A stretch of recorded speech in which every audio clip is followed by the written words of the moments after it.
तरीके से समझने के लिए हमारे साथ आज जुड़ रहे हैं जेके पेपर के मैनेजमेंट। हमसे खास बातचीत के लिए चर्चा में शामिल होंगे कंपनी के प्रेसिडेंट और डायरेक्टर एएस मेहता जी, जिनसे हम एक्सपोर्ट के साथ साथ जियोपॉलिटिकल संकट से कारोबार पर कितना असर पड़ा है ये भी समझेंगे। लेकिन सबसे पहले आपको कंपनी के बारे में कुछ जानकारी दे देते हैं। जेके पेपर देश की जानी मानी कंपनी है। पेपर बनाने का कारोबार है इनका। ऑफिस कोटेड प्रिंटिंग पेपर बनाते हैं, अलग अलग तरह के। दिग्गज कंपनी है देश की हमारी। गुजरात में इनका पैकेजिंग बोर्ड का भी प्लांट है। मेहता साहब, बहुत बहुत स्वागत आपका ईटी नाउ स्वदेश पर। सबसे पहला सवाल तो ये जो नया डेवलपमेंट सरकार की तरफ से आने वाला है, पॉलिसी चेंज हो रहा है 1 अक्टूबर से, जो इंपोर्ट करेंगे हम पेपर उसके लिए रजिस्ट्रेशन कंपलसरी होने वाला है। अगर आप ये समझा सकें कि किस तरह के बेनिफिट्स आपकी कंपनी को और इंडस्ट्री को इससे मिलेंगे। देखिए, इस चीज के लिए हमने कई बार सरकार से अप्रोच किया था कि हिंदुस्तान में पेपर की कैपेसिटी काफी है और हम लोकल जितनी डिमांड है उसको मीट कर सकते हैं, लेकिन कुछ कंट्रीज ऐसे हैं जिनकी प्रैक्टिसेस और जिनका एक्सपोर्ट ड्रिवन मैन्युफैक्चरिंग बेस है और वो लेवल प्लेइंग फील्ड नहीं होने से उनकी प्रैक्टिसेस इस तरह की हैं जो डोमेस्टिक इंडस्ट्री के अगेंस्ट में जाती हैं और वो डंप करते हैं और उनकी डंपिंग डिक्लेरेशन भी उनके ठीक नहीं होते हैं। तो एक सिस्टम बनाइए, जो इंपोर्ट आना है, एक्चुअल यूजर जो इंपोर्ट करना चाहें और अगर वो जस्टिफाइबल इंपोर्ट है तो इंपोर्ट होना चाहिए, हम उसके अगेंस्ट में नहीं हैं, लेकिन एक जस्टिफाइबल एंड रैशनैलिटी के साथ अगर इंपोर्ट होता है तो वो देश के लिए ठीक है।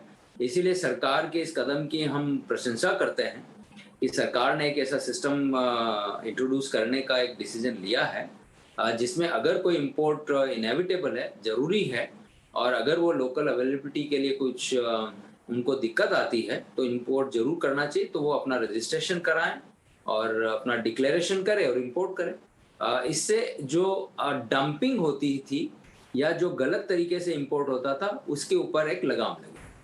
रफली कितना इंपोर्ट इस समय हम करते हैं भारत में पेपर का, मिस्टर मेहता? और इसमें ये जो हिस्सा आप बता रहे हैं कि जो डंपिंग हो रही थी अब तक, उससे कितना नुकसान होता है कंपनियों को? देखिए, जो प्रिडोमिनेंटली डंपिंग जो पहले हो रही थी वो राइटिंग प्रिंटिंग के ऊपर और कोटेड पेपर के ऊपर डंपिंग हो रही थी। कुछ हद तक news print industry, news print जो बनाने वाले हैं, पेपर बनाने वाले न्यूज पेपर का, वो काफी सफर किए हैं काफी दिनों से, क्योंकि यूरोप और कनाडा और कुछ हद तक साउथ ईस्टर्न एशियन कंट्रीज से भी काफी सस्ती दरों के ऊपर इंपोर्ट हुआ और उससे लोकल इंडस्ट्री सफर की है। तो अब जो इंपोर्ट होने वाला है उसमें न्यूज प्रिंट है, कुछ राइटिंग प्रिंटिंग का पेपर आता है, कुछ स्पेशल वैरायटी के डेकोर पेपर आते हैं, तो वो इंपोर्ट आता है। कुछ हद तक वो बना रहेगा और कुछ चीजें जो डोमेस्टिक मटेरियल अवेलेबल है उससे रिप्लेस होगा। करेक्ट। चलिए, ये तो अच्छी खबर है ही, और साथ ही साथ खबर ये भी अच्छी है मिस्टर मेहता कि अब धीरे धीरे चूंकि हमारे यहाँ लॉकडाउन की स्थिति खत्म हो रही है, लोग वापस ऑफिस और स्कूल जाने लगे हैं, तो जाहिर तौर पर जो आपकी कंपनी है और आपकी इंडस्ट्री है उनको काफ़ी हद तक फ़ायदा होगा। ये जो नॉर्मलाइजेशन हो रहा है, मैं जानना चाहता हूँ कि क्या आपकी कंपनी ने जो डिमांड ट्रेंड है उसमें बदलाव देखा है? किस तरह के इस समय मार्केट से फीलर्स आ रहे हैं आपको? देखिए, जब नॉर्मलाइजेशन हुआ तो काफी हद तक जो राइटिंग प्रिंटिंग पेपर है, ऑफिस पेपर है, जो मोर और लेस 50-55% हमारी कैपेसिटी उसकी है, वो मैं ये कह सकता हूँ कि हमारी डिमांड जो हम लोग कोविड से पहले देख रहे थे वो बिल्कुल नॉर्मल लेवल पे आ चुकी, और हम अभी अपने प्लांट ऑलमोस्ट 100% कैपेसिटी के ऊपर चला रहे हैं। तो वो डिमांड काफी ठीक हुई है और आने वाले समय में जब स्कूल कॉलेजेस अब खुल जाएंगे पूरे और नया सेशन जब शुरू होगा, ऑफिसेज भी, कोर्ट और ये सब शुरू होंगे, तो आने वाले समय में डिमांड स्ट्रांग रहेगी। पैकेजिंग बोर्ड की डिमांड काफी स्ट्रांग रही है क्योंकि home delivery and replacing the plastic, food grade के जो पैकेजिंग मटेरियल है उसकी डिमांड तो वैसे भी अच्छी रही। कोविड पीरियड में भी अच्छी डिमांड रही और उसमें तो डबल डिजिट ग्रोथ दिखने को आ रही है और पैकेजिंग बोर्ड की डिमांड बहुत अच्छी है। बिल्कुल, पैकेजिंग बोर्ड की बात मैं आपसे और आगे भी जानना चाहता था कि आपका जो पूरा प्रोडक्ट मिक्स है, अलग अलग तरह के जो आप प्रोडक्ट बनाते हैं, चाहे वो कॉपियर है या पैकेजिंग बोर्ड है या दूसरे प्रोडक्ट्स आप बनाते हैं, किस इस समय कितना मार्केट शेयर है और इस समय ग्रोथ कहाँ सबसे ज्यादा देख रहे हैं? पैकेजिंग बोर्ड एक ऐसा बिजनेस है जहां पर आपने पिछले कुछ समय में अच्छी ग्रोथ दिखाई है। क्या वही सबसे बड़ा आपका टॉप गेनर है इस समय?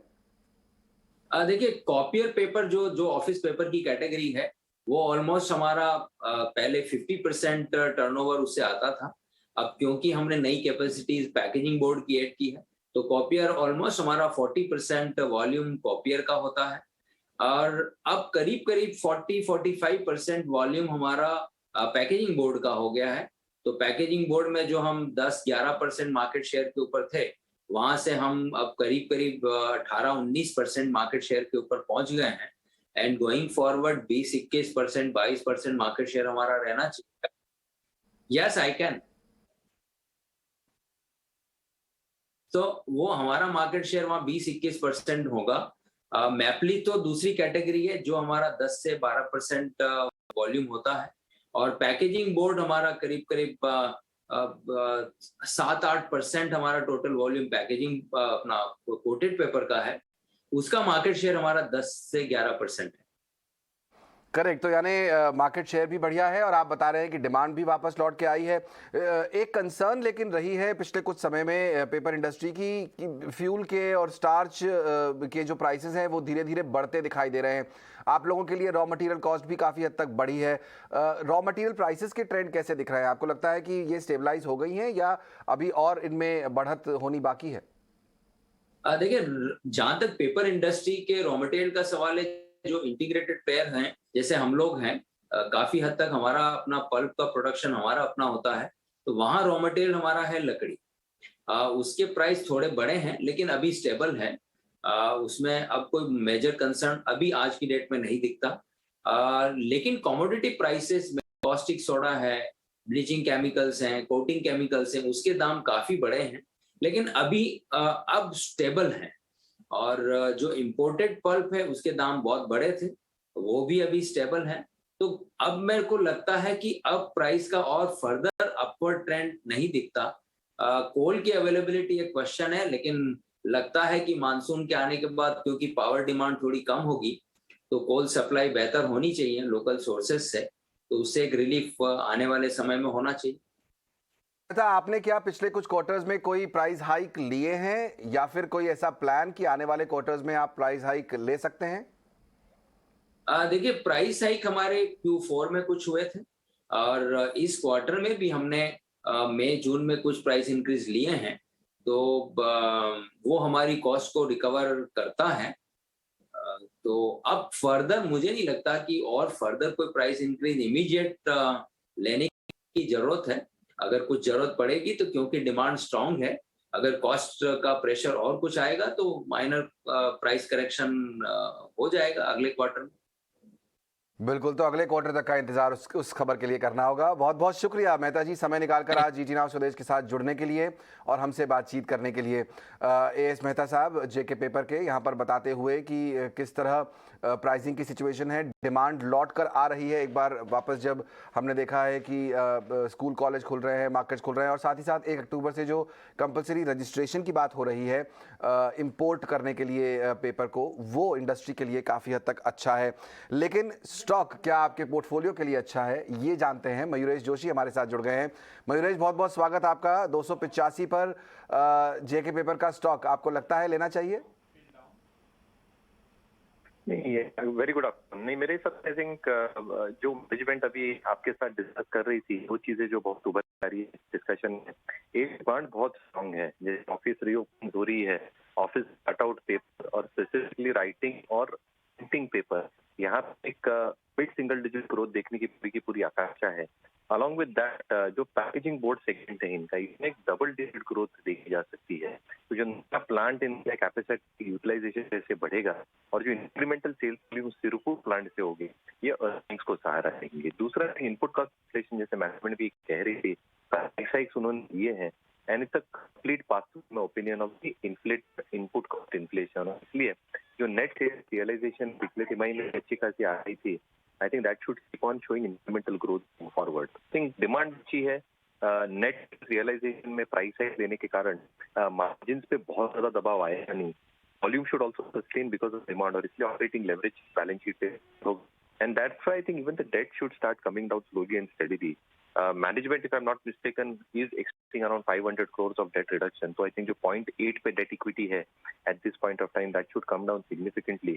जो ROEs को सहारा देगा at around 20-21% and margin should get sustained at 21-22 with the price hike they've taken. तो जो निवेशक के पास ये stock I think बिल्कुल बने। ये तो बिल्कुल बने रहना चाहिए। यहाँ पर व्यू अच्छा है, फंडामेंटल्स बेहतर हैं, बने रह सकते हैं जेके पेपर के स्टॉक में। बहुत शुक्रिया मयूरेश, समय निकालकर आज हमारे साथ जुड़ने के लिए।